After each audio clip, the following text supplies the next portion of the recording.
Hi everyone, my name is Cheryl Santa Cruz. I'm the programming manager at Outfest, and we are here with the filmmakers and the cast of Gossamer Folds. Say hi to everyone. Hello, hi. We have director Lisa Donato. We have EP and cast Yardley Smith.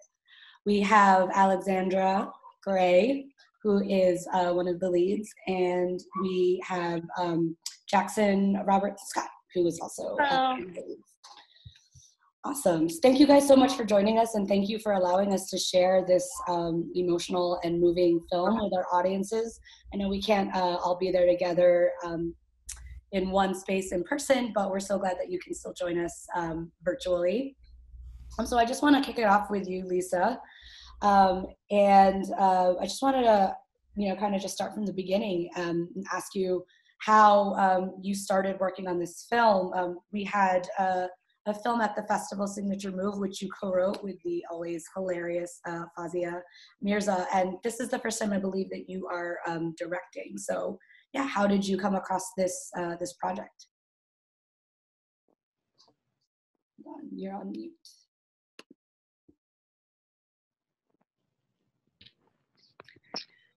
Yeah, it's funny because Alexandra and I were just kind of talking about this in an interview today, but the script was sent to me at a time when I really, was considering another career.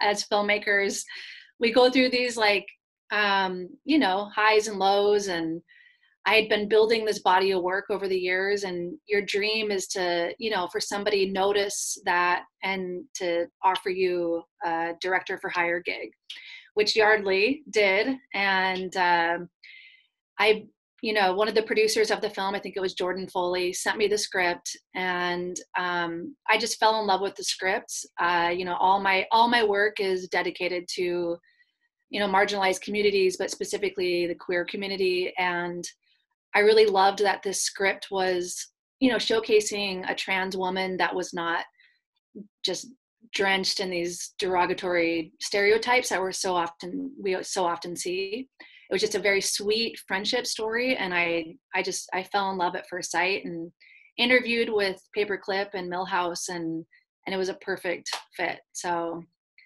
then we were off to the races from there. Awesome. And Yardley, what about you? How did you end up working on this project? I'm one half of Paperclip, which is a development company, and my business partner is Ben Cornwell. And I actually had a friend who's a producer on the film named Adam Carl, who had come across this script, I think, a few years ago, and it resurfaced, and he said, I think you might like this, and I read it, and just like Lisa, it really was love at first sight. And at our company, two things. We formed Paperclip, one, to be people who will say yes first, because it's so hard to get a yes in this town. And two, because we have a bit of a budget, we're able to move the ball across significant goal lines, sort of up to the point where you get the big touchdown, to beat that metaphor to death, where other people come in and often provide financing, although I loved this script so much and I didn't want to wait for somebody to finance it, that we financed it ourselves. That's awesome. Lisa, so what was it like directing someone else's script? Honestly, I love it. I feel like it takes the pressure off a little bit. It's fun to interpret what somebody else is thinking, and you don't get closed into certain boxes of what something is supposed to be. And I loved it. I want to do more of it, actually. And this is for you, Lisa, and Yardley also, if you want to jump in. Can you talk a little bit about the casting process? It's such a wonderful cast with such really beautiful performances. Did you know, who you wanted in specific roles, or how did you kind of come to and settle on the cast that we have here? Well, I'll start off. We put out a casting notice for trans women who were actresses, obviously African American, and Alexandra was the first video that I saw, and she was the only choice ever. Like, Alexandra was the one to beat from day one. Now, there are people who will say, oh my God, you can't make a decision in the first week because, oh, you might miss something. I'm like, I don't roll that way. I believe that the right people show up to do the most extraordinary work. If you proceed with passion and integrity, the right people show up for the job. And Alexandra was that in spades. I'm not even kidding. It really was. She was so far and away the only choice for everybody. They'd show me videos. I'm like, no, it's not Alexandra. And then Jackson, we had just seen Jackson in a short film. Lisa, do you remember the name? It was Jackson. What's the name of the short film? Skin, right? Skin. Yeah, right. And he too was the one to beat. But the thing about Jackson is Jackson works so much, like more than all the rest of us put together ever, probably. And how old are you now? 12? 11? Yeah, I'm turning 12 this year. And thank you for saying that. I appreciate it. But wow, it's so true. So we had... You guys worked a lot. Well, yes. But my point is that Jackson already had schedule conflicts. And so again, sort of going back to, I wasn't going to wait to figure out how we were going to find the money to put this movie together. I loved it so much that his Jackson schedule was also a bit of a catalyst. But it really was lightning in a bottle, I feel like.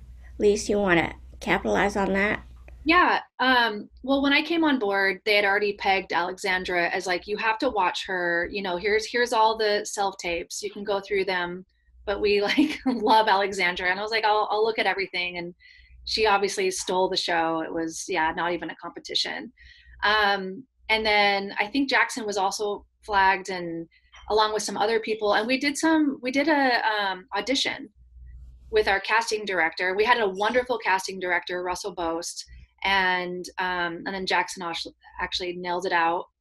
And then he helped us basically find the rest of the cast, and that was a process. That was actually pretty difficult because we had a short timeline, and to get people's availability, and then finding the right person for the job and the availability to shoot in like a month and a half was tricky. But I feel like everything happened exactly the way it was supposed to happen. So I'm very happy. Absolutely. Alexandra, I'll start with you. Do you want to kind of tell this story from your side of things? What was the process like for you, and what did you think when you first read the script? For sure. First of all, I'm just about to burst out of my seams because I haven't seen Jackson in since we shot this thing. Hi, Jackson! Hi. The same thing. I haven't seen you in forever, so it's finally good to see you guys all again. So yeah. I know. I miss you, buddy. And I've seen the other ones obviously, but I miss you all. But yeah, for me, I was just talking about this with Lisa about the casting process, and I was just at such a point in my career and in my life where I was just ready to give up.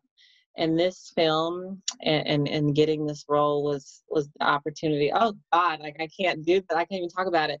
And I just remember I had heard no so many times over that past 2.5 years that they invited me to premiere of one of their other films, and my agent was like, they're not going to talk about it. It was still up in the air. I was like, maybe I was going to get this, maybe I wasn't. And when I first got there, they were all in a group, and they were like, they were just like, oh, you're our Gossamer, and you're going to play this role. And I was just like, my life had just was like, wow. And honestly, since getting the role, my life has really changed. So, whoa, Jesus. But yeah, so for me, it was really great. It was really beautiful. I think I was so connected to the character from the beginning that I read the script. Oh, wow. Yeah, I'm going to stop talking now. Sorry. Oh my gosh, no, of course. Jackson, do you want to talk about how you kind of came to the project, and Sure. What did you think when you? Well, I don't. I mean, this is my part of the story. So when I was actually auditioning, I was off in vacation in Florida for spring break. At my aunt's house, and we got the audition, and I was like, oh, cool, let's do this. And so we did it, but I don't really know half of the story. I'd have to put it on my mom or my agent because I just auditioned. Usually I just audition, okay? And if I like it, I audition, and if I sort of like it, I still audition. You just always have to audition for everything. Even if you don't really like it, you still could get the role. Well, not necessarily. You don't like it. Well, yeah, let me rephrase that. If you really don't like it, then, like, maybe no, maybe not. Yeah. But I liked the role of Tate. I think it was very nice, and I liked the movie. We both read it in the morning, the whole script, and my mom actually cried. Yeah. And I was close. I was close. And I just liked it a lot, so we did it. New Orleans. Yeah. So this next question is for, well, Jackson, we'll start with you, and then Alexandra, you can chime in. But what was it like working with each other, and what did you do to kind of build the chemistry between your two characters? Because it's such a beautiful friendship. Yeah. Okay. Well, originally before, when we were on set together, we'd usually hang off when we're not filming, and we're just like getting to know each other the first few weeks. And then ever since that, we've just clicked, and we've just been talking to each other like we were normally friends. So, yeah. Yeah, that was something that we did. We got there, I think, a little bit early. So, you know, and they had this great restaurant. I mean, we're in the middle of like nowhere, Louisiana, and we had the Holiday Inn, which was just like, it was just, woo, you got to go there. Great restaurant. Yep. And so that's where we first met, and we sat down, and like we were just like connecting that first day, and I was like, you know, we're gonna make some magic, and yeah, we just found those moments, and I have so many like little videos of like little moments behind the scenes where it's just like that I was like, oh wow, like we're like we got so close, and so it was really, really fun. I really miss him a lot over the past few years. What's your favorite little video of that time that you guys were hanging out and spending together? Well, it's from Lisa's favorite scene where we're doing the skateboard, and and there's a moment where we're like setting up, and you know, I'm like trying to tell him about where they want us to change markings, and he just like grabs my hand like so casually, and he starts doing this like this little tic-tac-toe type thing, and I was just like, oh, these moments are so precious, you know.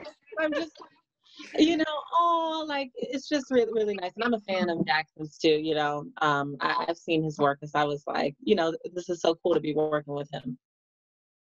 Jackson, do you have a favorite moment that you want to share?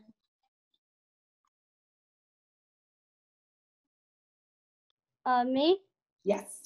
Oh, crap. It's been so. Sorry. Crap is now a bad word. Okay. It's been so long. I can't remember some, but I definitely know there were some really great ones. I just can't. Well, there's the skateboarding. Yeah, there was the skateboarding. That one I remember the most, so I'd have to say that, because when we were filming, when we were learning the skateboard, how to skateboard, with Johnny, the producer, one of the producers, it was kind of fun, because we just got to bond, and like we both fell sometimes. I eventually got it. I don't know about Alexandra. Do you remember pulling her? Yeah, that also was one of my favorites. When I was pulling Alexandra on the bike, that was really, really, really fun. And so yeah, those two would have to be two of my favorites. Corn on the cob eating. Did you like eating the corn on the cob? I liked eating the corn on the cob, except I might have put a little too much salt on it.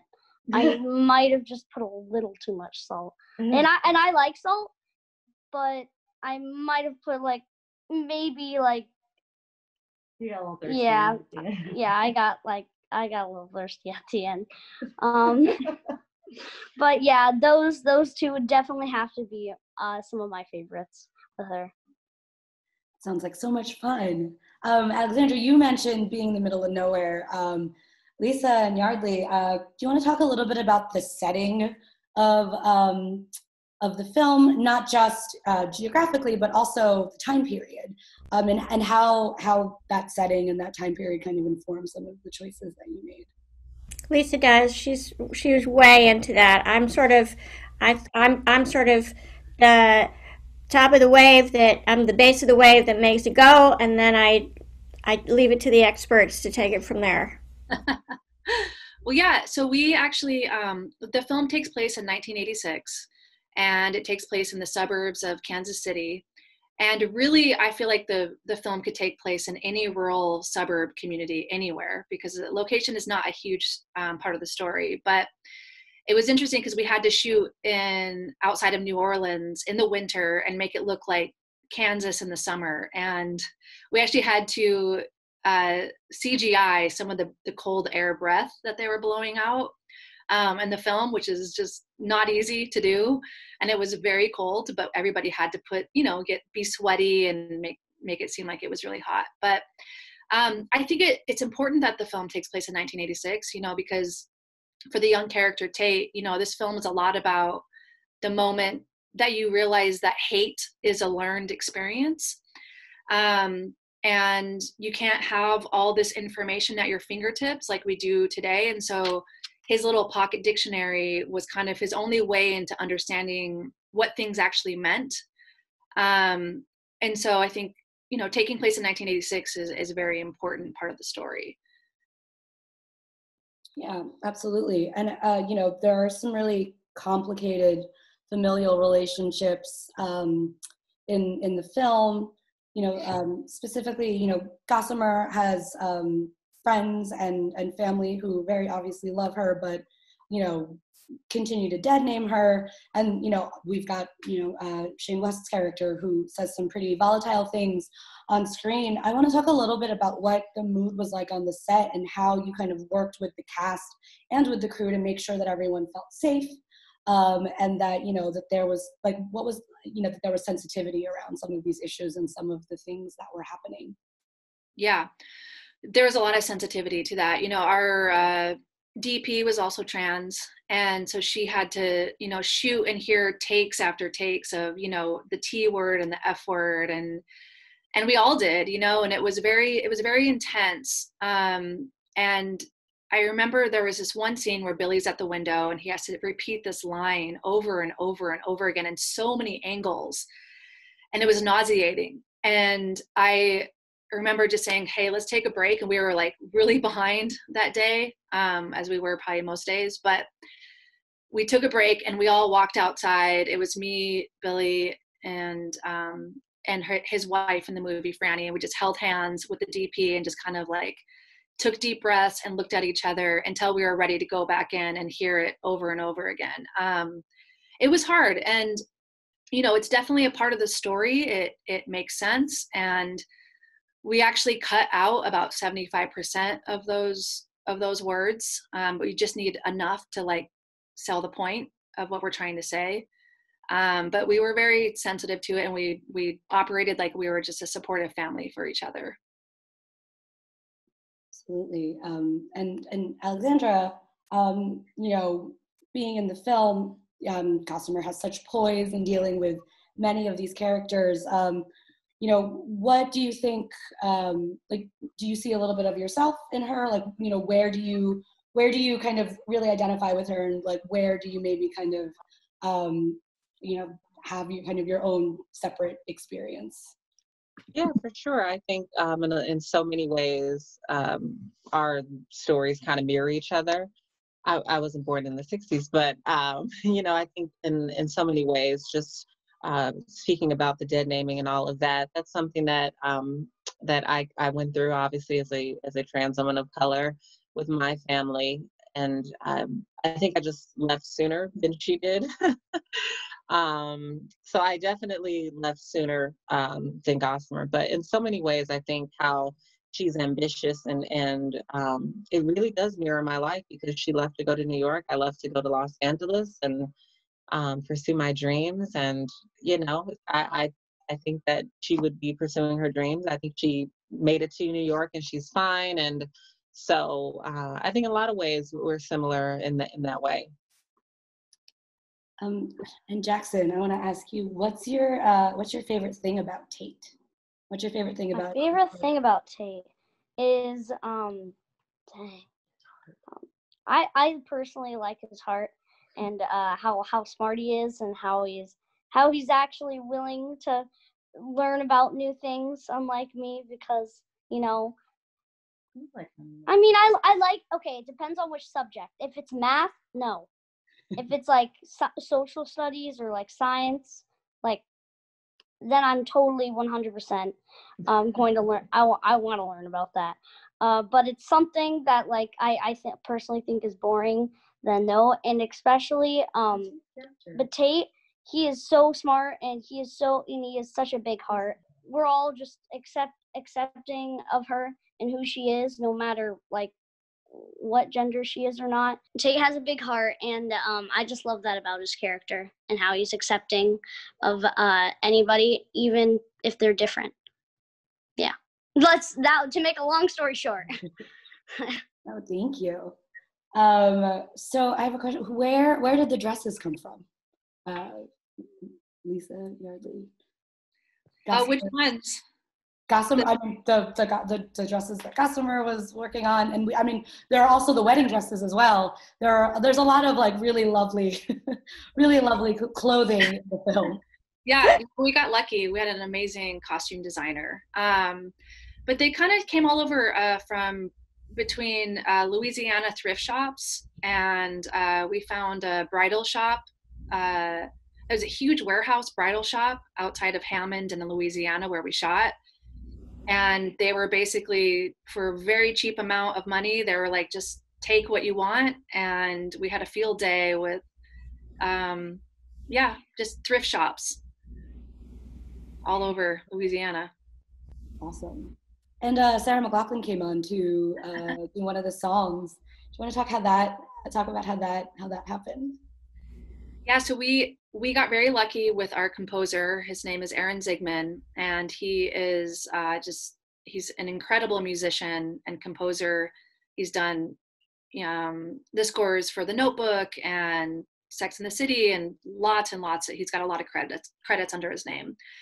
But we were dubbing the film in Austin, Texas. I think our first cut, and he's like, we need to have an original song for this movie. You know, if you had basically a magic wand and you can pick anybody, who would it be? And I was like, well, Sarah McLachlan, because I felt like, A, I used to love her, and B, I felt like her sensitivities to the subject matter would really match. And we wrote her producer a letter, and she watched a rough cut of the film, loved it, and basically a month later sent us like a first draft of an original song. And then we worked from there and made some tweaks and stuff. But the song is incredible, and I'm so happy with it.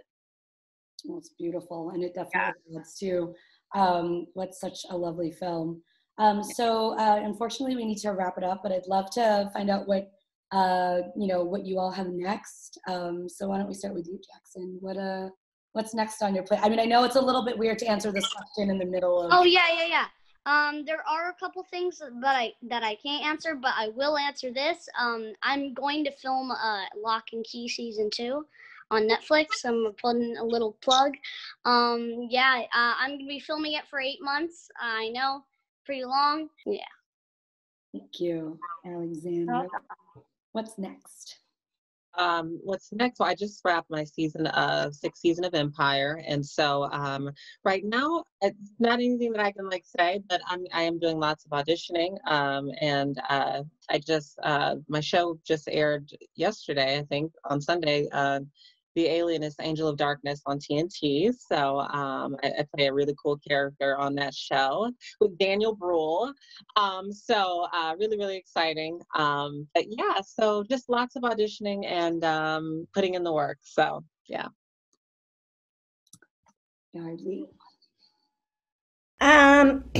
Well, at Paperclip, since the pandemic, where, as you know, everything is more or less on hold, but behind the scenes, at Paperclip, we continue to develop scripts. We actually have a really diverse slate so that the minute they say go, we're not behind the eight ball. We got all these things teed up. I also co-host a really successful and quite interesting true crime podcast with identical twin detectives called Small Town Dicks, and all of the cases are told by the detectives who investigated the case, and the new season drops on September 4th, wherever you get your podcasts. And so it's quite time consuming. It's a very edit heavy podcast, only in as far as sometimes our guests who are, they're detectives. They're not usually professional storytellers, and so they'll tell you who did it in the first 3 minutes. You're like, oh, great. I'm just going to move that back to like minute 18. The story is going to stay the same. I'm just going to build the suspense a little. So, but I really love it. I'm a very detail-oriented person, and so I really love that. I edit on paper, and then we have two editors who actually put it into Pro Tools, etc. And my co-hosts, Detectives Dan and Dave, are really extraordinary, and we've had some very meaningful and I think relevant conversations about the national conversation about defund the police and policing in general in America. So, it's keeps us busy. I'm proud of what we do.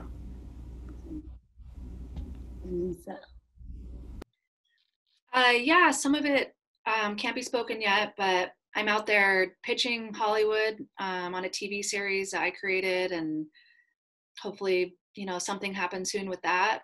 And I'm in Austin right now, and I'm turning a podcast that's locally made, NPR hosted, into a docu-series. I'm trying to get actually Yardley's fiance on it. And, just working on a lot of scripts. I'm working on 2 of my own personal stories for features, and hoping to have a follow-up to Gossamer right after this. Oh, that's awesome. Well, we definitely would love to see that as soon as we can. I just wanted to say, Yardley, I just clocked that you have a portrait of a zebra behind you. I do. Okay. So I actually end this. So The Simpsons is still going, right? I do the voice of Lisa Simpson, and but when the pandemic hit, we obviously couldn't go into the studio and record. And we usually record all together like an old radio play, which is quite unusual for animation. So they sent us equipment to record from home. Although because of the podcast, I actually already had really good equipment, which was great. Then the task was to find a room in the house that was quiet enough. I'm actually in, it was a storage room, 10 feet by 10 feet, and I converted it into a bar. And so the walls are padded for sound. And it's a little portrait it's a copy of a Dutch painting of this zebra who, oddly, he's standing in like woods. I didn't know zebras stood in woods, and if you could see his face, if you got close enough, he's quite sad. He's quite sad zebra. But I'll show you. Here's the bar. It's got great. This is my little studio. Here's my microphone to record The Simpsons. And so it's kind of become this great all-purpose room where I also had an Ethernet connection put in because that was super important for The Simpsons. But anyway, the zebra, he's always quite the conversation piece. Nice looking bar. That's where I need to be for quarantine. It's so nice, Lisa. I have to tell you, the backyard is quite big, and this little room, I'm telling you, it's 10 feet by 10 feet. It's not big. And then when you put all the cabinets in, it's even yet smaller, but you have a party and everybody just crowds in here. This is where they want to be. I can't wait. Yeah. Well, thank you all so much for joining us and for being a part of the conversation and for sharing this beautiful film with us. We'll walk away from watching the film not as sad zebras, but as happy zebras, frolic into the forest. Well, thank you so much, everyone. Thank you so much, Cheryl. Bye. Thank you. Bye, y'all. Bye.